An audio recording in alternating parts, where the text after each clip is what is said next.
की हमारे उद्धारकर्ता यीशु मसीह की, हमारे मुक्तिदाता यीशु मसीह की। Hallelujah hallelujah. आइए, आराधना तो प्रभु की दया से बहुत अच्छी हुई। चलिए हम प्रभु के वचन में जाएंगे। आइए हम प्रार्थना करेंगे। धन्यवाद धन्यवाद धन्यवाद हे पिता परमेश्वर पवित्र आत्मा प्रभु यीशु मसीह, हम आपकी स्तुति आराधना महिमा प्रशंसा बड़ाई करते पिता, आपकी जय जयकार करते प्रभु, आपको धन्य धन्य धन्य कहते राजाओं के राजा प्रभु के प्रभु प्रभु यीशु मसीह। मेरे मुख पर पहरा बिठाइए, मेरे होठों के द्वार की रखवाली कीजिए। आज बोलने वाला मैं नहीं वरन आप स्वयं मुझ में होकर अपने वचनों के द्वारा पिता हमसे बातचीत करें, और आज का जो वचन सुनने वाला हो परमेश्वर, तेरे बेटे बेटियों के जीवन को परमेश्वर 100 गुना आशीषों से भर दे खुदावन, और परिपूर्ण कर खुदा तेरे वचनों से उन्हें कोई भी कमी घटी ना रह जाए, और जीवन में जो कमी घटी रह गई हो प्रभु वचन को सुनते सुनते उन्हें छोड़ें, और परमेश्वर उनसे आज़ाद हों और तेरे कहने अनुसार जीवन जीने वाले हों, ताकि स्वर्ग राज्य के वारिस हो सके और धरती पर भी अनंत जीवन की तरह जीवन जी सके, शांति में, संयम में, धीरज में और राजपद योग के धारण जी सके धरती पर। प्रभु मैं सारी बातों को आपके चरणों में रखते हुए यह प्रार्थना विधि यीशु मसीह के नाम से मांगता हूँ, सुनिए और दया से ग्रहण कीजिए, आमीन। एजेकियल का ग्रंथ अध्याय 2 पद संख्या हम पढ़ने वाले थे आज 3 से 4 और 7। कल मैंने जो पढ़ा आज फिर रिपीट करूंगा, और इसके बाद हम आगे बढ़ेंगे एजेकियल के ग्रंथ को लेकर। हालेलुया। देखिए, मैं आप लोगों को एजेकियल नबी का ग्रंथ क्यों पढ़ के सुना रहा हूँ, क्योंकि एजेकियल एक भविष्यवक्ता थे, और उनसे जो परमेश्वर बातें कर रहे थे वो किस लिए बातें कर रहे थे, किसके लिए बातें कर रहे थे, हम यही जानने जा रहे हैं।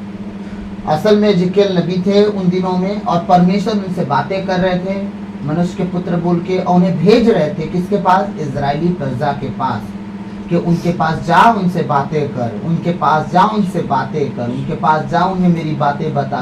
उनकी बातें, उनका कार्य, उनका उठना बैठना चलना फिरना, उनका बोल चाल मुझे पसंद नहीं आ रहा है, उनके किए हुए कार्य मुझे पसंद नहीं आ रहे हैं। वो गैर जातियों में शादी ब्याह करते फिर रहे हैं, व्यभिचार पे व्यभिचार करते फिर रहे हैं, मूर्ति पूजा करते फिर रहे हैं, ओझा सोखा जादू टोना करते फिर रहे हैं, मुझे पसंद नहीं आ रहा है। इसलिए परमेश्वर उनसे कह रहा है जाके बातें कर। कैसे? अब आगे हम बड़ा वचन पढ़ेंगे, अध्याय 2, 3, 4 और 7 वचन पढ़ेंगे, इसके बाद आगे जाएंगे हम। मैंने कहा था जैसे कि कल समझाऊंगा आप लोग को। प्रभु का वचन कहता है, हम ध्यान से सुनते हैं, 1279 79 पेज पे मिलेगा, 1279 पेज पे मिलेगा पुराना विधान में, ठीक है। 2 अध्याय का 2 और 3 और 7वां वचन हम पढ़ेंगे, बाकी बीच का छोड़ेंगे, ठीक है। सेम बात रहेगी, थोड़ा और कठोर हो जाएगी, इसलिए बीच का छोड़ रहे हैं। आत्मा ने मुझ में प्रवेश कर मुझे पैरों पर खड़ा कर दिया। सुनिए, एजेकियल नबी के अंदर परमेश्वर की आत्मा समाई, वो एकदम पूरी रीति से बेहोश की दशा पे पड़ा हुआ था, एकदम पूरी रीति से उसके हाथ पांव चलना बंद कर दिए थे परमेश्वर की आवाज को सुन के। अचानक से जब आत्मा उसके अंदर समाई, वो अपने पैरों पे धड़ाक से खड़ा हो गया, और वो समझ नहीं पा रहा कि उसके साथ क्या किया। हालेलुया। कुछ समझ में आया? जब ये वचन पूरी पढ़ेंगे तब आप लोग को समझ में आएगा। हालेलुया। मैं एक वचन पहले पढ़ के सुनाता हूँ, आपके समझ में आएगा। उसने मुझसे कहा, मानव पुत्र अपने पैरों पर खड़े हो जाओ और मैं तुमसे बात करूंगा। जैसे ही उसने मुझसे यह कहा, देखिए अभी तक वो आत्मा पैरों में खड़ा नहीं था, वहां परमेश्वर कह रहा है एजेकियल की प्रभु द्वारा नबी पद पर नियुक्त, परमेश्वर खुद उसको नबी पद दिया है। हाँ, नबी के पद पर परमेश्वर ने एजेकियल को रखा। परमेश्वर पहले से नबी नहीं था। यहाँ हेडलाइन जो कह रही है वो कह रही है कि एजेकियल उस लायक था कि परमेश्वर नबी का जगह दिया, एलियाह का, एलीसा का जगह दिया, जो बहुत बड़ी बात है। एजेकियल को पद पर दिया परमेश्वर, और जगह दिया पद पर। अब परमेश्वर कह रहा है, उसने मुझसे कहा, मानव पुत्र अपने पैरों पर खड़े हो जाओ और मैं तुमसे बात करूंगा। जैसे ही उसने मुझसे यह कहा, आत्मा ने मुझ में प्रवेश कर मुझे पैरों पर खड़ा कर दिया, और मैंने उसे मुझसे यह कहते सुना। कुछ समझ में आ रहा है कि नहीं आ रहा है? अब हम तो बात नहीं कर रहा हूं। Hallelujah hallelujah. हालेलुया। तो प्रभु का आत्मा उसमें समाया। उसके पहले वो कहाँ था? पैर पे खड़ा नहीं था, वो भूमि पे गिरा पड़ा था। वो दर्शन जो देख रहा था, मैं एक अध्याय का एक वचन आपको पढ़ के सुनाता हूँ, थोड़ा और डिटेल में लेके जाता हूँ कि असल में एक और दो वचन, जब 3 वचन तक पढ़ूंगा आपके समझ में आ जाएगा एजेकियल कौन था। जब तीसरे वर्ष चौथे महीने के 5वें दिन मैं निर्वासितों के साथ कबार नदी के तट पर था तो स्वर्ग खुल गया और मुझे प्रभु के दिव्य दर्शन हुए। राजा यहोयाकीम के निर्वासन के 5वें वर्ष महीने के 5वें दिन खलदइयों के देश में कबार नदी के तट पर याजक बूजी के पुत्र एजेकियल को प्रभु की वाणी सुनाई पड़ी और वहां प्रभु का हाथ उस पर पड़ा। याजक कौन था? वो याजक बूजी का पुत्र था, समझे? एजेकियल। ना वो अभी तक याजक पद पाया था शायद, ना वो नबी था अभी शायद, लेकिन वो परमेश्वर की नजर में निर्दोष था और परमेश्वर उसे दर्शन दिया, याजक के बेटे को, बूजी का पुत्र एजेकियल। ठीक है, अभी थोड़ा डिटेल में लेके जा रहा हूँ। परमेश्वर का जब हाथ उसके ऊपर पड़ा तो वो दर्शन में चला गया अचानक से। ठीक, अब मैं इसका 28वां वचन पढ़ूंगा आप लोगों के लिए। चारों ओर फैला हुआ आकाश, बीच में पढ़ लीजिएगा। परमेश्वर जितना दर्शन दिखा रहा है, आपका होमवर्क रहेगा, इसको बताऊंगा, बहुत लंबा जाएगा। परमेश्वर उसे दर्शन क्या क्या दिखा रहा है आने वाले समय को लेके, सब कुछ को लेके। हाँ, परमेश्वर चारों ओर फैला हुआ प्रकाश वर्षा के दिनों में बादलों में दिखाई पड़ने वाले इंद्रधनुष जैसा था। प्रभु की महिमा इस प्रकार प्रकट हुई, यह देखकर मैं मुंह के बल गिर पड़ा। तब मुझे एक वाणी सुनाई पड़ी। ये सब देखा तो क्या हो गया? वो मुंह के बगल गिर पड़ा। अब उसे खड़ा होने का हिम्मत नहीं हो रहा है, उसके घुटनों में दम नहीं रह गया और मुंह के बगल गिर पड़ा। जब वो गिर पड़ा, उसकी नम्रता और दीनता खुदा ने जब देखा, तब दूसरा वचन से पहले हेडलाइन क्या कहती है? हेडलाइन कहती है एजेकियल की प्रभु द्वारा नबी पद पर नियुक्ति। समझ में आया? अब परमेश्वर उसे क्या कर दिया? नबी का पद। है कौन? याजक का बेटा। उसे पद क्या मिल रहा है? भविष्यवक्ता का। हालेलुया। हाँ, अब देखिए वो मुंह के बगल गिर पड़ा। ठीक, अब देखते हैं क्या हुआ। फिर उसने मुझसे कहा, मानव पुत्र, अपने पैरों पर खड़े हो जाओ और मैं तुमसे बात करूंगा। अब वो जब परमेश्वर ने कहा तो मानव पुत्र खड़ा हो पाता तो हो गया होता ना तुरंत। हाँ, लेकिन वो खड़ा नहीं हो पा रहा था। इस वचन को आप लोग जब आगे पढ़ते जाएंगे ना तो आपको बहुत जगह ये बात मिलेगी कि वो बार बार घुटनों पे गिरता रहा, उसे हिम्मत नहीं होती थी उठने की, उसके हाथ पांव में दम नहीं होता था और पवित्र आत्मा उसके अंदर घुसते थे और सीधे खड़ा कर देते थे, डायरेक्ट खड़ा हो जाता था। ऐसा होता था। ठीक, अपने पैरों पर खड़ा होने के लिए परमेश्वर उससे कह भी रहे हैं और मैं तुमसे बात करूंगा। जैसे ही उसने मुझसे यह कहा, आत्मा ने मुझ में प्रवेश कर मुझे पैरों पर खड़ा कर दिया। आप लोगों ने इस बात को थोड़ा सा नोट किया कि परमेश्वर मुंह से बस बोला ही था कि सामने वाला उठने में देरी ही किया कि आत्मा अपना काम तुरंत कर दिया। उजाला हो जा। इतना दिन तक क्या हो रहा था? उजाला क्या नहीं हो रहा था? प्रभु पवित्र आत्मा पृथ्वी पर मंडरा रहे थे, कुछ काम कर रहे थे नहीं। जब परमेश्वर ने कहा उजाला हो जा, क्रिएशन तुरंत बन गया। ठीक है, जब परमेश्वर ने कहा पेड़ पौधा, धरती का पानी धरती पर, आकाश का बादल आकाश में चला जाए, 2 परत हो जाए शीशे की तरह, तो हो गया। ठीक है, बोलता गया परमेश्वर का आत्मा, करता गया। यहाँ एजेकियल को परमेश्वर ने कहा खड़े हो जा। एक खड़े होने में देरी कर रहा होगा, इसका शरीर साथ नहीं देता रहा होगा। परमेश्वर का तेज उसके ऊपर जब उसका हाथ आया तो वो उसका भार नहीं ओझ पाया, वो उसका वेट नहीं संभाल पाया, उसके अंदर निर्बलता हो गई होगी। उसने जब कहा मानव पुत्र अपने पैरों पर खड़ा हो जा, जब लेट कर रहा था खड़े होने में, उसके मुंह से जो वाणी निकली वो जीवन का सांस है। वो घुस गया किसके अंदर? एजेकियल के अंदर, और उसको तुरंत पैरों पे खड़ा कर दिया। आमीन, हालेलुया। लॉजिक का बात नहीं कर रहा हूँ मैं, एकदम करेक्ट बात कर रहा हूँ। हाँ, और ये परमेश्वर भी राइट नाउ मुझे बताएं। ठीक है, तुझसे बात करूंगा। मुंह के बगल पड़ा रहेगा तो क्या बात करूंगा? खड़े हो, है ना? जैसे ही उसने मुझसे यह कहा, आत्मा ने मुझ में प्रवेश कर मुझे पैरों पर खड़ा कर दिया और मैंने उसे मुझसे यह कहते सुना। क्या कहते सुना? अब परमेश्वर यजकेल नबी से क्या कह रहा है, सुनते हैं हम। उसने मुझसे कहा, मानव पुत्र, मैं तुम्हें इस इजराइलियों के पास भेज रहा हूं। किसके पास? यजकेल नबी को परमेश्वर, देखिए बड़ी ध्यान से सुनिएगा, अभी आने वाला सारा वचन एकदम ध्यान से सुनने वाले होंगे आप लोग। प्लीज लेट मत करिएगा।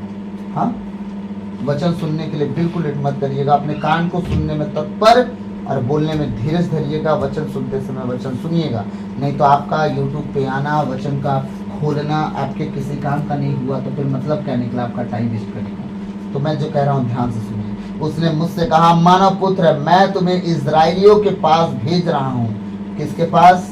उन विद्रोही राष्ट्र के पास। अभी इजराइली बोला, यजकेल नहीं जानता, विद्रोही राष्ट्र बोल देता। तब परमेश्वर से पूछता ना, प्रभु कौन है विद्रोही राष्ट्र? तब उसने अपने जाति का, अपने लोगों का नाम लिया, सॉरी अपने लोगों का, जिन्हें वो पसंद किया था।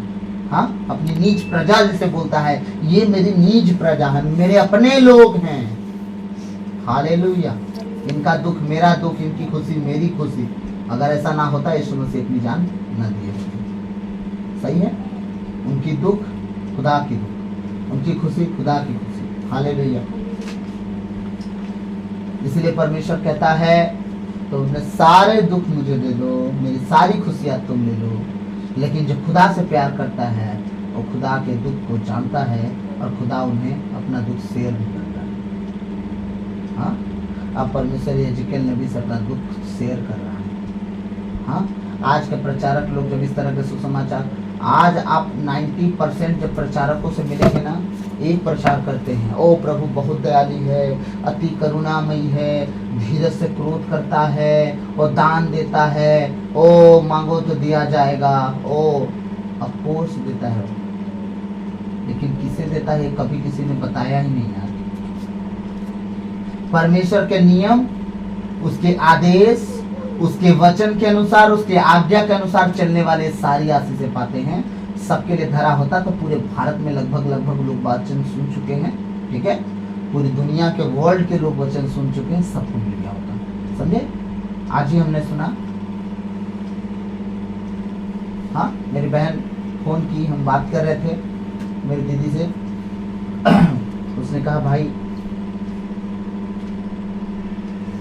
मैं दीदी से बात कर रही थी, उसने कहा कि मेरे अड़ोस पड़ोस के लोग कहते हैं कि ये सब फालतू है, हम भी गए थे चर्च में, कुछ नहीं होता, कुछ नहीं होता। पर मैंने दीदी से कहा, दीदी किसी की मत सुनना, तो बस प्रभु पर भरोसा रख।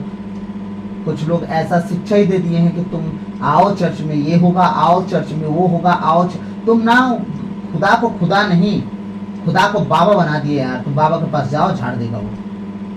हाँ, पर दीदी बोली नहीं, ऐसा नहीं है। उनकी बातों को सुन के तुम नेगेटिव मत होना, परमेश्वर पर भरोसा रखना, वो तेरे लिए सब कुछ कर देगी। मतलब विश्वास इसको कहते हैं। हाँ, बेचारी का खुद का घर अभी तक जुड़ नहीं पाया, लेकिन विश्वास कितना मजबूत है। इसके जीवन की गवाहियां इसे विश्वास में खड़ा कर देगी। अरे तुम विश्वास तो करके देखो। परमेश्वर ने कहा, पत्थर, चट्टान, घोड़ा बस के बराबर नहीं, राई के दाना के बराबर उसने विश्वास करने के लिए बोला। तुम्हारा विश्वास एक राई के दाना के बराबर, जो सबसे छोटा बीज है, बस उतना बड़ा तुम बीज बो के देखो अपने जीवन में विश्वास का। मैं राई के पेड़ की तरह, जो सारे फलदार पेड़ों से, मतलब अनाज के पेड़ों से बड़ा हो जाता है, उसमें पक्षी तक बसेरा करती हैं, मैं इतना बड़ा तुम्हें विश्वास में बड़ा कर दूंगा। आप कितना बड़ा अर्थ ना अभी मुझे मिल रहा है। हाँ, इससे पहले मैंने आप लोगों को नहीं बताया। कह रहा है कि राई के दाना के बराबर तुम विश्वास करो, और ये तुम्हारा एक बीज होगा जो सब बीजों से छोटा होगा। दुनिया के सारे बीज उससे छोटे नहीं होते, लगभग वही सबसे छोटा है ना, हमारे लिए जो हम खाते पीते हैं। ठीक है, अब परमेश्वर कह रहा उसी बीज के ऊपर विश्वास करो अपने हृदय में। क्या करो, उस बीज को बो दो, जब वो फल लाएगा तो एक बड़ा सा पेड़ होगा और तुम उस फल को गवाही के रूप में दिखा सकोगे। आपने कितना बड़ा राई देखा होगा अपने खेत में? राई का पेड़ कितना बड़ा देखेंगे? नहीं देखेंगे। मेरे खेत में कभी आप लोग को दिखा था, काश कि मैं ठंडी में गांव में जाता। मेरी माँ जो मेरा खेत है, हाँ, मेरे खेत में जितना गाय का गोबर वोबर होता है सब उसमें डलवा देती है। और वहाँ जो राई बो आता है ना, कोई दवाई नहीं डालते हैं हम लोग। अपने बाउंड्री के अंदर जितनी खेती है, हमारा लहसुन, प्याज, आलू, कुछ भी दवाई से नहीं, हम लोग टोटल गोबर और ओरिजिनल खाना वहाँ का। तब ना यहाँ खाता हूँ और वहाँ बहुत फर्क पड़ जाता है 2 दिन के अंदर। हाँ, वहाँ खाने के बाद लगता है कि मैंने कुछ खाया, यहाँ खाने के बाद सुस्त। मैं यहाँ चाहे कुछ भी खा लूँ यार, अमृत तो खा लूँ यहाँ के नाम से, तो वो भी इंजेक्शन वाला मिलेगा। हाँ, सच्चाई यही है। लेकिन वहाँ मेरे घर का मैं ना जानता हूँ कि कैसे हम लोग उत्पन्न किए हैं। तो हम जानते हैं, हम अपने धान के खेत में भी दवाई नहीं डलवाते, यूरिया डीएपी बस। अभी तो धान में दवाई छींटने वाला, सब स्प्रे मारने वाला सिस्टम चल रहा, हम नहीं डालने देंगे, नहीं चलेगा। हालेलुया। अब वो राई का पेड़ हम लोग 3 जन मिल के भी ऐसे छींटते हैं ना, इतना बड़ा घेरा बनाता है वो, और हमारी हाइट से कितना बड़ा हो जाता है वो एक पेड़। और उसमें गौरैया जो होती हैं छोटी छोटी, हम लोग लुद्दी बोलते हैं, गौरैया से छोटा एक चिड़िया होता है, खुद उड़ते रहता है, हाँ एकदम छोटा सा, वो आके मस्त घूमते हैं, खेलते हैं उसमें। परमेश्वर कहता है ऐसा मैं तुम्हारे लिए कर दूंगा। तो मेरी बहन का विश्वास इतना मस्त है कि जो बीज बोई है ना, और राई के दाना के बराबर अपने जीवन में, वो गवाहियों के साथ फल काट रही है। और आने वाले दिन में मैं उसके लिए प्रोफेसी कर रहा हूँ, उसका पति, उसके बच्चे, उसका पूरा घराना उसके ऊपर नहीं है, वो सबके ऊपर रहेगी। उसकी बातों को मान के उसके घर वाले विश्वास करके अपने घर परिवार को मेंटेन करना सीखेंगे और उत्तम लेवल पे जाएंगे। क्यों? ऐसा नहीं कि छोटे के अधीन परिवार होता है, नो, यूसुफ छोटा ही था, लेकिन परमेश्वर के साथ रहने के कारण सब पर प्रभुत्व कर पाया, वो राज कर पाया, वो परमेश्वर ने दिया। इसलिए मेरी बहन के ऊपर वो घमंड का कारण नहीं बनने वाला। वो बहन के ऊपर परमेश्वर का अनुग्रह ऐसा है कि पूरे परिवार जो आज तक उसे नकारते रहे, उसे धुतकारते रहे, उसे ठुकराते रहे, अब परमेश्वर के अनुग्रह की दृष्टि उस पर ऐसे पड़ेगी कि परमेश्वर जो जो उसके ठोकर मारने वाले हैं वो उसके सामने आएंगे भी, और नम्रता से और दीनता से उससे बातें करेंगे, उसकी सलाह मानेंगे, और देखते रहिएगा वो अपने घर पे अधिकार भी रखेगी और सबसे प्रेम भी कर पाएगी। ऐसा ही होगा। आमीन, हालेलुया। प्रभु ने कहा तुम उस विद्रोही राष्ट्र के पास जो मेरे विरुद्ध उठ खड़ा है, परमेश्वर के विरुद्ध उठ खड़ा है राष्ट्र, परमेश्वर कह रहे हैं। हाँ? कैसे प्रभु? हम तो रोज चर्च आते हैं, अच्छा, हम मिसा पूजा अटेंड करते हैं हर संडे को, अच्छा, आगे तो हम कैसे विद्रोही हो गए? सच में 2.5 घंटे का मिस्सा होता है, लगभग 2 घंटे का, 5:30 से 7:30, लगभग 2 घंटा। अरे 1.25-2 घंटा रखिए, कभी तो 1.5 घंटा खत्म हो जाता है, ठीक है। उस 1.5 घंटे में कितने लोग कलीसिया में आपको आत्मिक मिलते हैं कि मैं जिस पर्पस से यहाँ आया हूँ, करेक्ट उसी पर्पस से मैं यहाँ बैठा हूँ। हम सबसे पीछे क्यों बैठते हैं चर्च में?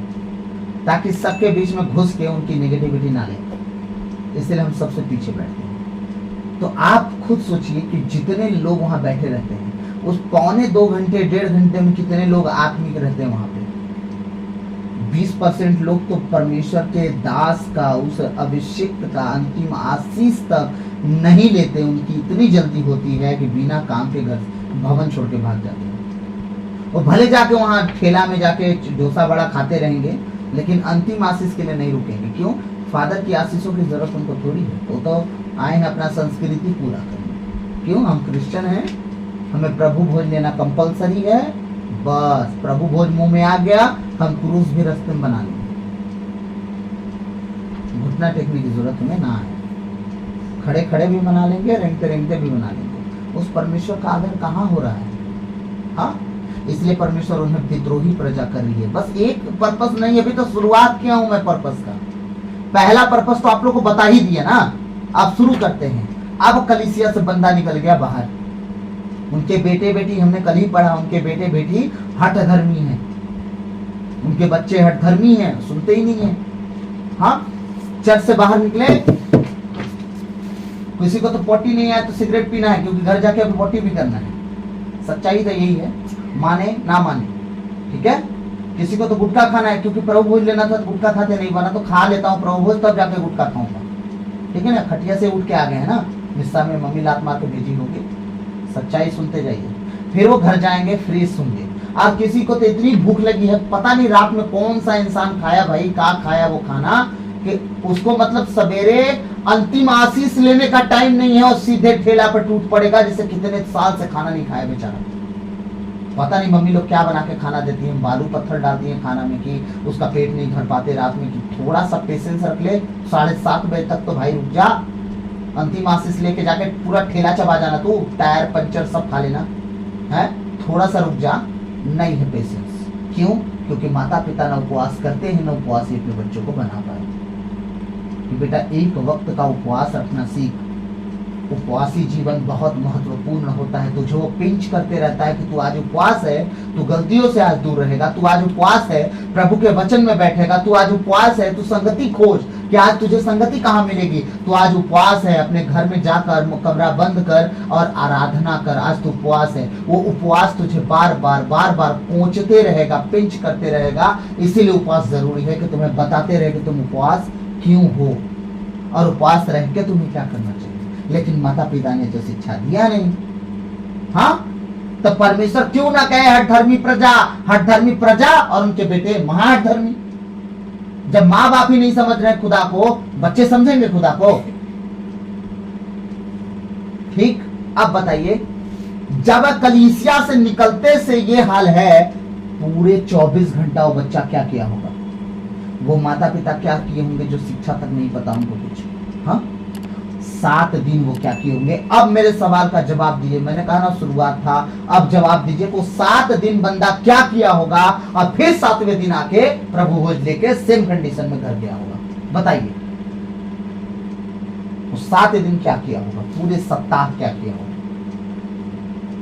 संडे के पूरे दिन से लेके शनिवार के रात तक, जब तक वो सोना गया होगा तब तक वो क्या किया होगा? फिर संडे के सुबह उठ के जाके प्रभु भोज ले लेना है।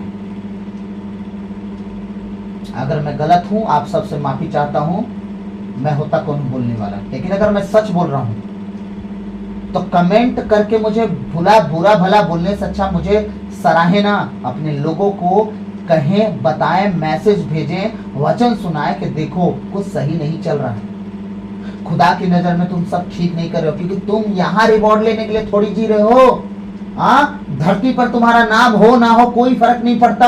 आज अंबानी को 4 जन गाली दे रहे, 25 जन उसकी जय जयकार कर रहा है, उसके पीठ के पीछे 100 जन गाली दे रहे, क्या फर्क पड़ रहा है?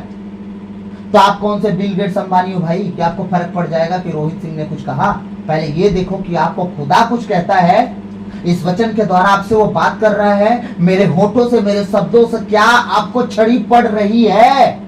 अगर पड़ रही है तो सच में तुम अपने आप को जांचो कि तुम में कुछ गलतियां हैं। अगर तुम में छड़ी नहीं पड़ रही है तो तुम जान लो प्योर हो, या तो अपने आप को धोखा दे रहे हो। साफ दो ही बात है, या तो तुम क्लीन हो कि मेरे लिए नहीं, क्योंकि मैंने परमेश्वर से रिश्ता जोड़ना सीख लिया है, उसके साथ चलना सीख लिया है, ये मेरे लिए नहीं, लेकिन हाँ मेरे घर परिवार के लिए तो सही है। ठीक, अगर आपको लगता है कि मेरे लिए नहीं है तो आप करेक्ट होगे, अगर करेक्ट नहीं होगे और फिर भी आपको ये बुरा नहीं लग रहा है, याद रखना खुद को धोखा दे रहे हो आप कि आप सही हो, बस बनने की कोशिश कर रहे हो जो नहीं हो। और खुदा के सामने जब खड़े हो जाओगे, रोहित ने एक दिन वचन तुम लोग को सुनाया था, क्या तुमने माना था कि 24 घंटा अपने आप को जांच के जीना है कि तुम जी कैसे रहे हो? क्या परमेश्वर को पसंद है तुम्हारा उठना बैठना, लोगों के साथ बातचीत करना, हंसी ठठोली ठट्ठा करना पसंद है? नहीं खुदा। नशा करना नहीं खुदा, बुराई करना नहीं खुदा। क्यों की तुमने? गला फाड़ फाड़ के सुना रहा था ना मैसेज वो। हाँ, वीडियो बनाने का सिस्टम नहीं था उसके पास, ऑडियो रिकॉर्ड कर करके भेज रहा था ताकि तुम लोग सुनो, यूट्यूब पे सुनो, सुन तो लो, तुम्हें ये माइंड में रहे कि हम सुनते फिरते चलते भी सुन सकते हैं। ऑडियो हो तो माइनस प्लस में ये हो जा रहा है कि ऑडियो है, कुछ करके नहीं दिखा रहे तो देखने की जरूरत नहीं है, हम चल फिर के भी खाना बना के भी सुन सकते हैं। भाई वचन डाला था। हाँ, तो परमेश्वर जब पूछेगा क्या एक्सक्यूज रहेगा उस दिन? कुछ नहीं। इसलिए मैं आप सबसे विनती करूंगा, ऐसे मैसेजों को ज्यादा से ज्यादा लोगों से शेयर कीजिए कि देखो कोई व्यक्ति किसी को ताना मारने के लिए वचन नहीं डालता, कोई व्यक्ति किसी को बुरा भला कहने के लिए वचन नहीं डालता, सब उसके माँ बाप भाई बहन हैं। बात खत्म। वो जिस जीवन को छोड़ा है, देखा है नजदीक से, उसका अनुभव वो जानता है कि उसका परिणाम गलत है, इसलिए उस परिणाम में मेरे माता पिता भाई बहन ना जाएं, इसलिए ताना कसी वाली बातें वो करता है ताकि वो सुने, अपनी कमियों को जांचें, उन्हें छोड़ें और परमेश्वर के करीब आए। इसलिए वो ऐसी बातें करता है। मैं आप सबसे एक बात पूछना चाहता हूँ, मैं इतना खरा खोटा मैसेज देता हूँ, क्या मेरा मैसेज है? क्या मैं अपने हाथ से लिखा हूँ इस पुस्तक को? हाँ, आज नबी होता तो इतना डेंजर बात करता ना। मैं तो सॉफ्टली बात कर रहा हूँ। योना नबी गया निनवे, सीधे बोलता है 40 दिन के अंदर सब मरोगे। मैं बोल दूं अभी ऑनलाइन, कहानी खत्म, मेरा सब ब्लॉक कर देंगे मेरे को। हाँ, मैं बोल दूं 2029 में सबका कहानी खत्म, दी एंड हो जाएगा। हाँ, अभी सारा कहानी उलट पलट हो जाएगा। समझ में आ रहा है? योना नबी जाके निनवे शहर में बोलता है 1,20,000 लोग थे। बोलता है सुनो कान खोल के निनवे के लोगों, मैं सर्वशक्तिमान परमेश्वर की ओर से उसका नबी हूँ। उसने कहा है 40 दिन के अंदर निनवे समाप्त हो जाएगा। अब तुम लोग सोच लो क्या करना है। भैया निकल लिए वो। दूसरे दिन आके बोलते हैं सुन लो निनवे के लोगों, 39 दिन के अंदर निनवे समाप्त हो जाएगा, और चल दिए। भैया रुकता भी नहीं था दुनियादारी बताने के लिए, वो तो चाहता था मरे। जब परमेश्वर क्षमा कर दिया तो परमेश्वर पर चिढ़ गया। योना बोलता मैं जानता था तू ऐसे ही करेगा, फालतू ना मेरे को भेजा, तेरे को दया दिखानी थी तो है। एक पेड़ होगा उसको भी नहीं रहने दिया। परमेश्वर कहता यही पेड़ से तेरे को सिखाना था। क्या तूने उगाया था इस पेड़ को? नहीं। जब तू उगाया नहीं, कट गया, तो जितना बुरा लग रहा है। 1,20,000 लोग थे और मेरे लोग हैं, मेरे लोग जिन्हें मैंने पाल पोस के बड़ा किया, ऐसे ही मार दूं अगर वो मन फिरा लेते हैं तो? लेकिन नहीं, यहाँ पे रोहित गलत है। क्यों बोल दिया दारू मना करने के लिए? मत पियो दारू। दारू पीने से तुम क्या पाते हो? पहले खुद सोचो। पत्नी पूरी जिंदगी दुखी, मेरा पति दारू पी के गाली देता है, हल्ला करता है, मारता है, पीटता है। ठीक। दूसरा नंबर, बच्चे अपने जीवन भर अपने बाप के साथ प्यार से बात नहीं कर पाए दारू के चक्कर में। दूसरा नंबर। तीसरा नंबर है बच्चों की जरूरतें उस दारू के सामने खत्म हो गई। बच्चे जान गए कि हमारे जीवन में हमारा बचपना छीन लिया गया, हमें समय से पहले जवान होना पड़ेगा, समय से पहले जिम्मेदारी लेनी पड़ेगी, समय से पहले काम करना पड़ेगा, और हमारे बाप से हमारे लिए ढंग का कपड़ा भी नसीब नहीं होने वाला। कुछ माता पिता कमाने वाले हैं, उनकी कमाई तो चली जा रही है दारू में। बच्चों का आशा खत्म, अपने दोस्तों को, अपने संगियों को देखते हैं, उनके अच्छे अच्छे कपड़े दिखते हैं, उनके दिल टूटते रहते, पर माँ बाप से आशा नहीं है। क्यों? बाप माँ की सुनता नहीं है, बाप के पास टाइम नहीं बच्चों की सुने, क्योंकि उसको तो दारू पीने से फुर्सत नहीं। अभी बात मैं बोल दूंगा तो तुम हमारे विषय में ऐसा क्यों बोलते हो? मैंने आपका नाम लेके बोला क्या? मैंने किसी का नाम लेके बोला क्या? नहीं। प्रभु ने कहा अंगूरी पी के मतवाले मत बनो। हाँ, ईसाया नबी के ग्रंथ में पढ़िएगा, उसने कहा तुम दारू मिलाने में बड़ी माहिर हो, मसाला मिला मिला के देख देख के उसका ढार ढार के पीने बड़ी माहिर हो, उसका धार उठ सवेरे तुम मारते बड़ी माहिर हो। है धिक्कार तुम पर, धिक्कार तुम पर, धिक्कार तुम पर। तो क्यों बोला ईसाया नबी का ग्रंथ में ये सब बातें? क्यों ईसाया नबी उससे धिक्कार रहा था, श्रापित कर रहा था उन लोगों को? हाँ, जब गलत नहीं है तो आप पियो, ठीक है। कल आपका बच्चा जो 14 साल से पी के शुरू कर दे कहानी, तब आप उसे मारना पीटना शुरू कर दोगे। क्या ये क्यों सही नहीं है? जब आपके रूल में, ब्लड में, कल्चर में है ही, तो बच्चे को फिर पीने दो ना आराम से। पढ़ाई लिखाई के लिए क्यों रास्ता दिखाते हो यार? पढ़ लिखे जब दारू पीना है तो फिर क्यों पढ़ाई लिखाई में पैसा वेस्ट करना? दारू पिला लेना है, सीधी बात है। बेटियों को काहे बख्श देते हो? उनको भी दो। ये बोल दो अमृत परास है, पियो। सब च्यवनप्राश खाते, अमृत परास खाए वो। देखिए, मैं दुखी होता हूँ कि मेरे भाई बहन, मेरे माता पिता इस तरह के रास्तों पे जाते हैं, इसलिए मुझे तकलीफ होता है, जी जलता है। देखिए, मैं परमेश्वर के शब्दों को, अब परमेश्वर खुद उतर के तो बात नहीं कर सकता आपसे, और आप लोग को लगता है मैं अपने से बोलता हूँ, तो सुन लीजिए। मैं, मेरे घर पे मेरा भाई कुछ गलती करता था, मेरा बड़ा भाई है, वो मेरे प्रभु को नहीं मानता, लेकिन मैं अपने प्रभु को मानता हूँ। अपने प्रभु के वचनों से उसे समझाया, भाई ये सब चीज़ें गलत है। जब मैं अपने भाई को तौलता हूँ कहीं कहीं पे, तो ईसाइयों को कुछ भाई मिलते हैं मेरे को, उनको तौलता हूँ। मेरा भाई उनके वजन में हल्का निकलता है भाई, अब के तौर पे देखता हूँ ना उसको, तो ये लोग वजन निकल जाते हैं गुनाह में जितने हैं। तो मैं किसको बुरा भला बोल रहा हूँ? मैं अपने भाई को नहीं छोड़ा, मेरा सगा भाई हो, छोटी गलतियों में मैंने कहा ईमानदार बन, खुदा छोड़ेगा नहीं। भूलना मत, गाली देने वाला कभी स्वस्थ नहीं रहता। और मेरे भाई के होठों पे गाली, अब तो गाली देना बंद किया, बीमार होना बंद हो गया। सही है, कितना बीमार रहता था वो, उसका पेट ठीक ही नहीं रहता था, हमेशा पेट के परेशानी में, कहाँ गाली कूदा, वो गाली देना बंद कर दिया, उसका पेट ठीक हो गया, बीमार नहीं रहता, अब खुश है, स्वस्थ है, मस्त है, चकाचक। यही वजह है कि मेरी बातें मैं अपने भाई को मनवा लिया, लेकिन ईसाइयों को नहीं मनवा पा रहा हूँ, बड़ी दिक्कत है भाई। हैं, और ऊपर से मेरे ऊपर चढ़ जाते हैं, वो तो टेढ़ा बोलता है। टेढ़ा नहीं बोलता मेरे भाई, मैं सच बोलता हूँ। दिक्कत ये है क्योंकि आज के दिन में शैतान झूठा है और सत्य को ग्रहण नहीं कर पाता, और तुम्हारे अंदर वो बैठ के वो काम करवा रहा है जो तुमको नहीं करना चाहिए। तो जब मैं सत्य बोलता हूँ तब उसे बुरा लगता है, झूठा है और तुम्हें झूठ की बातें बोलते रहता है, इसीलिए तुम्हें बुरा लगता है। और जिन्हें सही लगेगा कि मैंने सच कहा, उन्हें बुरा नहीं लगेगा, अपनी गलतियों को जांच कर उन्हें छोड़ने की पूरी कोशिश करेंगे, ताकि वो उनका घराना पाक और पवित्र हो के आगे फ्यूचर में ब्राइट हो सके, लोग उन्हें जाने, उन्हें समझे कि फलाना आदमी कौन है। हालेलुया। हम कहाँ थे? तीसरा वचन पढ़ रहे थे ना, वे और उनके पुरखे, सॉरी मैं फिर से पढ़ूंगा तीसरा वचन। उसने मुझसे कहा, मानव पुत्र, मैं तुम्हें इजराइलियों के पास भेज रहा हूं, उस विद्रोही राष्ट्र के पास जो मेरे विरुद्ध उठ खड़ा है।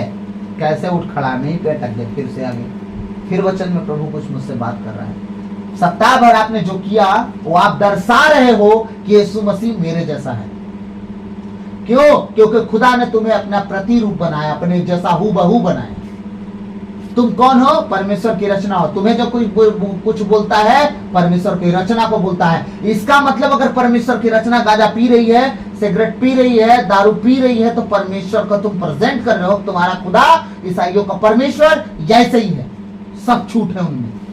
व्यभिचार छूट है, दारू छूट है, सिगरेट छूट है। सिगरेट कहाँ बोला बाइबल में पढ़ना, इसलिए पीते हैं। गांजा कब बोला परमेश्वर मत पीना, इसलिए हम पीते हैं। वाह भाई, उसने तो ये भी कहा है कुआं में कूद के मत मरो।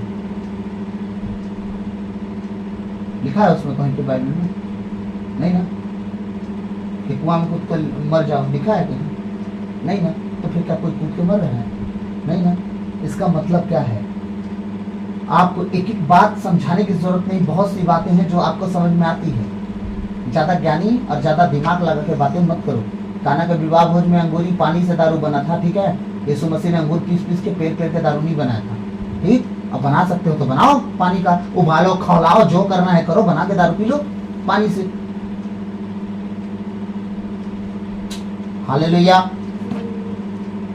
अब पूरे हफ्ता जो उनकी प्रजा, विद्रोही प्रजा उठ खड़ी हुई है, पूरे हफ्ता जो कर्म कर रही है, जो दुनिया के लोग उनके बीच में रह के देख रहे हैं, ये हैं क्रिश्चियन, ये हैं ईसाई लोग, है ना। इनके कर्म देख लो। यीशु मसीह को कोई ग्रहण करेगा?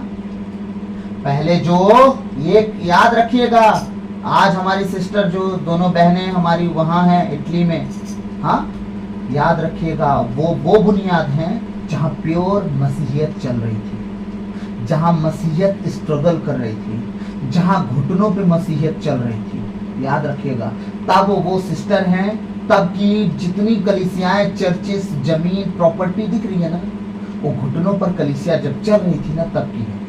अब दिखाइए उतनी जमीनें लेके, अब दिखाइए उतना बड़ा भवन बना के खा जाएगी गवर्नमेंट। समझ गए? वो पता नहीं कहां कहां का जायजा लेना शुरू कर देगी। अब दिखाइए, कहानी खत्म। दूसरों के कंधों पे मिनिस्ट्री चल रही है। आज अपने कंधों पे कोई मिनिस्ट्री नहीं चला रहा है, अपने कंधे पे वो सेवा लेके खड़ा कोई नहीं हो पा रहा है। हाँ, कि चलो अब मैं घुटनों पे आ रहा हूँ, खुदा कलीसिया को इकट्ठा करे। चर्च के लोग चर्च में नहीं आ रहे हैं, दूसरों को क्या इकट्ठा कर पाएंगे? क्या मैं गलत हूँ? अगर गलत हूँ तो अपनी कलीसिया को जज कीजिए, मुझे नहीं। जो मैं देख रहा हूँ वो बता रहा हूँ। अपनी कलीसिया के लोग गैर चर्चों में ज्वाइन कर रहे हैं। हाँ, मतलब हम कुछ मेहनत नहीं कर रहे हैं कि हमारी कलीसिया हमारे पास लौटे। अब परमेश्वर कह रहा है विद्रोही प्रजा उठ खड़ी हुई है, किस लिए? खुद परमेश्वर को बदनाम करने। कि हमारा परमेश्वर कुछ नहीं कर सकता। हाँ, हमारे भाई बहन कहाँ जाते हैं? तंत्र मंत्र जादू टोना के पास, अपने लिए भविष्यवाणी पूछने जाते हैं। अपने परमेश्वर हमारा कहता है मैं तो पूरे मन से अपने ही परमेश्वर के पास जाऊंगा, किसी के पास नहीं। परमेश्वर का दास बोलता है, हाँ मैं तो अपने घराने समेत अपने ही परमेश्वर के पास जाऊंगा, तुम्हें जहां जाना है जाओ। हालेलुया। उठ खड़ा है, वे और उनके पुरखे आज तक मेरे विरुद्ध विद्रोह करते चले आ रहे हैं। वे और उनके पुरखे आज तक मेरे विरुद्ध विद्रोह करते चले आ रहे हैं। आज तक उन्होंने रोका नहीं खुद को कि मैं परमेश्वर से अलग हो रहा हूं। ये क्या हो रहा हूं? देखिए 35 मिनट हो गया ऑलरेडी। अब हम लोग लगभग 1 घंटा आराधना की है। अगर मैं आराधना 1 घंटा का डाल देता वीडियो में तो हम लोग का वीडियो पहुंच जाता 2 घंटा, फिर हम लोग का वीडियो कोई सुनता नहीं। इतना अच्छा आराधना भी मिस हो जा रहा है। हालेलुया। हालेलुया। तो समय अब जो है ना पता ही नहीं चलता है ना, जल्दी जल्दी निकल जाता है। हालेलुया। इसलिए मैं आराधना का वीडियो डालना बंद किया हूँ, क्योंकि हम लोग को आराधना ज़रूरी है और 5 मिनट का आराधना मैं कर नहीं सकता। हमारा खुद का आराधना वीडियो से लंबा हो जाता है। तो प्रभु का वचन जो कह रहा है उसको हम ध्यान से सुनेंगे। कह रहा उठ खड़ा है, वे और उनके पुरखे आज तक मेरे विरुद्ध विद्रोह करते चले आ रहे हैं। आज तक मतलब कब से? जब से यूसुफ की मृत्यु हुई और उसके बाद 400 साल तक गुलाम रहे मिस्र देश में इजरायली। जब फल फूल गए, बढ़ गए, जब मूसा गया उन्हें निकालने, तब से जो विद्रोह शुरू हुआ, परमेश्वर कहता है उनके पुरखा दादा आज तक मेरे विद्रोह में, मेरे विरुद्ध में विद्रोह ही करते चले आ रहे हैं। ठीक है, उनके पुत्र हठी हैं। ठीक, इजराइलियों के पुत्र हठी हैं। उन्हें कुछ भी कह दो वो सुनना ही नहीं चाहते। उन्हें जो ठीक लगता है वो अपने हिसाब से, अपने तर्कों से, अपनी मर्जी से, अपनी इच्छा से, अपनी कामनाओं से चलते हैं। बाइबल क्या कहती है मतलब नहीं, पुरोहित क्या कहते हैं मतलब नहीं, सिस्टरगण क्या कहती है मतलब नहीं, बिशप स्वामी क्या कहते हैं मतलब नहीं, हमारे पॉप जी क्या बोलते हैं मतलब नहीं। उनको जो अच्छा लगता है वो करेंगे और आपको भी कहेंगे ऐसा ही करो। वो नहीं, बल्कि ये ठीक है जो हम कह रहे हैं। इतने हठी हैं कि सबकी बातों को नकार के अपनी बातों में ढलवा देते हैं हमारे फादरों को। फिर फादर बोलते हैं जैसा तुम लोग को ठीक लगे। ये फादर जी जैसा तुम लोग को ठीक लगे बोल बोल के उनके हिसाब से पूरी तरह से आपको कर दिया और अपने हाथ से पूरा बागडोर उनके हाथ में छोड़ दिया। फिर फादर बोलते हैं सुनते ही नहीं हमारी बात। बाप को अधिकार अपने पास रखना चाहिए जब तक वो सलामत है। अपने अधिकार को उन औलादों के हाथ में नहीं देना चाहिए जो औलाद अभी पूरी तरह से लायक नहीं हो पाए हैं कि परमेश्वर के जीवित वचन को संभाल पाए, प्रॉपर्टी को संभाल पाए। अगर बच्चा प्रॉपर्टी को संभालने लायक नहीं है, अगर उसको दोगे तो बेच खाएगा, नीलाम कर देगा परमेश्वर के वचन को, कुछ नहीं करेगा, नीलाम कर देगा। तो उसे लायक हाथों में दीजिए। कलीसिया में बहुत लोग होते हैं जिनके हाथों में आप दे सकते हो, लेकिन है ना। हालेलुया। उनके पुत्र हठी हैं और उनका हृदय कठोर है। मैं तुम्हें उनके पास यह कहने भेज रहा हूँ। क्या कहने भेज रहा है परमेश्वर? अब हम आगे कल सुनेंगे। आज हमारा वचन यही समाप्त होगा। क्यों? क्योंकि ऑलरेडी बहुत लंबा हो गया है। हम कल सुनेंगे क्या कह रहा है परमेश्वर का वचन। मैं तुम्हें उनके पास यह कहने भेज रहा हूँ। प्रभु ईश्वर यह कहता है, चाहे वे सुने या सुनने से इनकार करें, क्योंकि वे विद्रोही प्रजा है, किंतु वे जान जाएंगे कि उनके बीच एक नबी प्रकट हुआ है। नबी प्रकट होने का अर्थात खुदा खुद उसमें से बात करने वाला प्रकट हो गया है। अब खुदा मतलब ऐसा नहीं कि कोई याजक आके कुछ बोल रहा है, नो। अब एक नबी प्रकट हो गया है। नबी प्रकट होने का मतलब खुदा उसके अंदर से बात करेगा। तुम सुनो या सुनने से इनकार कर दो, उसका लेखा तुम्हें देना पड़ेगा। बाबू परमेश्वर ये कहना चाहते हैं। हालेलुया। 7वां वचन हम पढ़ेंगे और समाप्त करेंगे। चाहे वे सुने या सुनने से इनकार करें, तुम मेरे शब्द उन्हें सुनाओगे। क्या कह रहा है परमेश्वर? जो मैं बोल रहा हूं वो तुम्हारे अंदर डालूंगा और तुम मेरे शब्द उन्हें सुनाओगे। मैं स्वयं बोलूंगा तो मर जाएंगे और बचेंगे नहीं। क्यों? सीनै पर्वत पर जब मैं मूसा से बात कर रहा था तो पूरी इजरायली धरती पर गड़ जा रही थी, और मूसा जब नीचे आया तो मूसा से क्या बोलते हैं? ए मूसा, तू ही उनसे बात कर, परमेश्वर से बोल दो हमसे बातें ना करे, हम मर जाएंगे रे, हमारा हार्ट बीट बढ़ गया था रे, तू बोल ना कि तू ही बात कर, हम तेरी बात सब मान लेंगे, तू बोल बोल। देखिए जब दिल दड़ने लगा तो मूसा को ही अगुआ बना दिए हैं। जब परमेश्वर उनसे बात कर रहा था, प्लीज तेरे से ही बात करता, हमसे नहीं बात करेगा परमेश्वर। आ गया परमेश्वर बात करने। जब बात करने लगा तो कलेजा छिदने लगा सबका। तू ही मूसा जा परमेश्वर से बात कर, हमें बख्श दे, जो परमेश्वर तुझे बोलेगा हम आंख बंद करके विश्वास करेंगे। लेकिन परमेश्वर बोलता था गुनगुनाना शुरू, कुटकुटाना शुरू। हाँ, अब परमेश्वर कह रहा है चाहे वे सुने या सुनने से इनकार करें, तुम मेरे शब्द उन्हें सुनाओगे, क्योंकि उनका घराना विद्रोही है। इतनी बार परमेश्वर विद्रोही मुझे बोल देता तो मैं सब छोड़ देता, दारू छोड़ देता, गांजा छोड़ देता, बीड़ी सिगरेट छोड़ देता। हंसिए मत, मैं सच कह रहा हूँ। हाँ, मैं ठिठोली छोड़ देता, ठट्ठा करना छोड़ देता। इतनी बार परमेश्वर विद्रोही कर डाला। मुझे तो एको बार नहीं बोला था विद्रोही, तब वो छोड़ दिया। हालेलुया। ये परमेश्वर है, क्या कहना चाह रहे हैं अपने इजरायली पर, अपने बेटे बेटियों। परमेश्वर जिससे प्रेम करता है, याद रखिएगा, बाप जिससे प्यार करता है उसी को ताड़ना ज्यादा देता है। परमेश्वर भी जिससे प्रेम करता है ना, उसे इसी तरह से बात कर करके उन्हें ताड़ना भी देता है, क्योंकि प्यार से बहुत बार बोल लिया। अब गुस्से में बोल रहा है। अगर अब सुधर गए तो नहीं मार खाओगे, लेकिन नहीं सुधरे गुरु तो परमेश्वर फिर देता भी है बढ़िया से। आवाज नहीं आती है, कभी कैंसर आ जाता है, कभी लकवा आ जाता है। आवाज नहीं आती है, लेकिन कभी कैंसर, कभी लकवा, तो कभी का तो कभी का, कुछ ना कुछ ऐसी बीमारियां घुस जाती घर में कि जीवन तबाह हो जाता है। फिर आपका नशा कभी काम नहीं देगा, आपका व्यभिचार कभी नहीं काम, आपका घमंड कभी काम नहीं देगा परमेश्वर के मार के सामने। हालेलुया। तो प्रभु आज के इन वचनों के द्वारा हम सबको आशीष दे। आमीन। बचा। अब क्या परमेश्वर कह रहा है? चाहे वो सुने, चाहे सुनने से इनकार कर दें। आज हेडलाइन भी यही रहेगा हमारा, मेन थंबनेल भी आज यूट्यूब पे यही डलेगा, चाहे वे सुने चाहे सुनने से इनकार कर दें। आज यही थंबनेल रहेगा। लेकिन वो क्या कहना चाह रहा है वो मैं आप लोग को कल बताऊंगा कि परमेश्वर अपने नबी के द्वारा क्या सुनाना चाह रहा है। चाहे वो सुने चाहे सुनने से इनकार कर दे, वो मैं कल बताऊंगा। हालेलुया। आइए हम प्रभु के नाम पर हम दुआ करेंगे, अंतिम प्रार्थना में जाएंगे। सर्वशक्तिमान महान पिता परमेश्वर प्रभु, हम आपको धन्यवाद देते हैं। राजाओं के राजा, प्रभु के प्रभु, प्रभु यीशु मसीह, पिछली रात के लिए, आज के दिन के लिए, साम्राज्य के लिए खुदावन हम आपको धन्यवाद देते हैं कि आपने अब तक हमें जीवित, सुरक्षित और अचानक मरण से बचाया। हर अप्रिय घटना से, हर दुर्घटना से, हर एक्सीडेंट, महामारी से बचाया, उसके लिए धन्यवाद। पिता आज तक जो भी हमसे मन वचन कर्म से अपना कर्तव्य पूरा ना करने जो हमसे पाप गुनाह हुआ हो, उसके लिए हमें क्षमा कीजिए, दया कीजिए, कृपा कीजिए।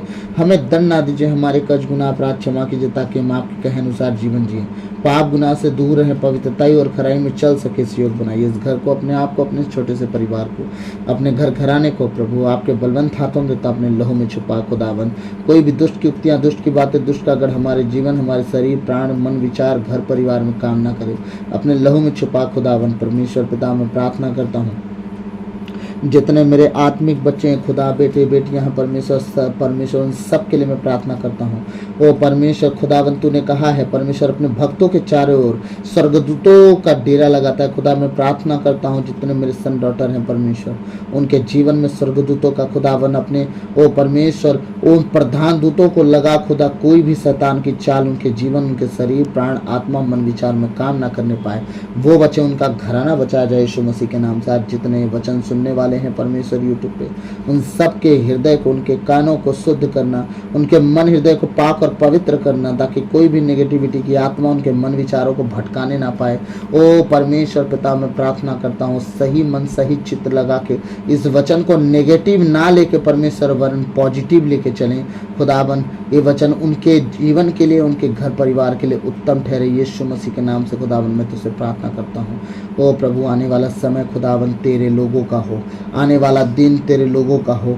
जितने आज परमेश्वर वचन सुन रहे हैं परमेश्वर, आने वाले दिनों में अपने कमियों को स्टेप बाय स्टेप छोड़ते जाएं और उनका जीवन उत्तम से उत्तम होता जाए यीशु मसीह के नाम से। और वो बचे, उनका घराना भी बचे यीशु मसीह के नाम से।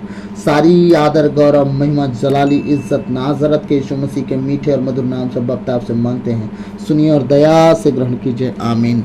ओ प्रभु आपकी तारीफ हो, धन्यवाद, हालेलुया हालेलुया हालेलुया हालेलुया, धन्यवाद यीशु, धन्यवाद यीशु, हालेलुया हालेलुया हालेलुया, धन्यवाद धन्यवाद। रब्बा रीरा मोंता नामा साका ठोके ठेले बोसा हंदरे लेंदरे लेबेरिया तोरल कोंदर नमा लेब्रे से केठे बोसा हतरन मोंदरे लेबेरी हंदरे लेबे।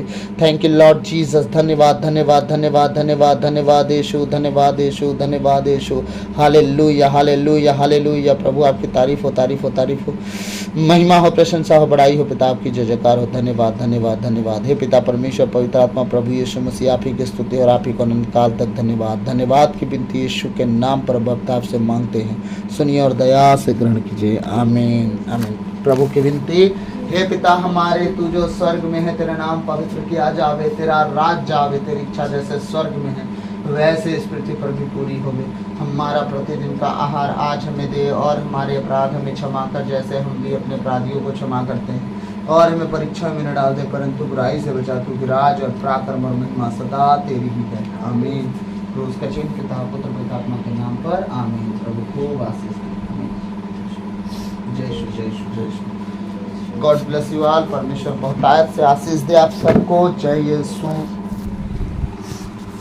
देखिए मैं आप सबसे फिर से कह रहा हूँ, मेरे कहे हुए शब्द कभी बुरा ना मानेंगे। अगर मैं सच कहता हूँ उसे अगर बुरा ना मान के अपनी भलाई समझ के अगर आगे बढ़ गए ना, मैं सच कहता हूँ खुदा आप लोगों को इतना ऊंचा उठाएगा कि आप खुदावंद की हर एक बात को, आवाज़ को सुन पाएंगे, अपने आप को इतना पाक और पवित्र बना लेंगे कुछ ही समय में।